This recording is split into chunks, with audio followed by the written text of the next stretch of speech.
Ang mabuting balita ng Panginoon, ayon kay San Mateo.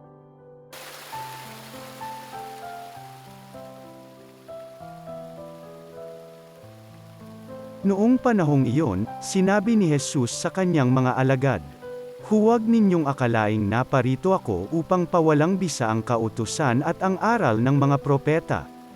Naparito ako, hindi upang pawalang bisa kundi para ipaliwanag at ganapin ang mga iyon. Tandaan ninyo ito, magwawakas ang langit at ang lupa, ngunit ang kaliit-liitang bahagi ng kautusan ay di mawawala ng bisa hanggat hindi nagaganap ang lahat. Kaya't sino mang magpawalang halaga kahit sa kaliit-liitang bahagi nito, at magturo ng gayon sa mga tao, ay ibibilang na pinakamababa sa kaharian ng Diyos. Ngunit ang gumaganap ng kautusan at nagtuturo na tuparin iyon ay ibibilang na dakila sa kaharian ng Diyos."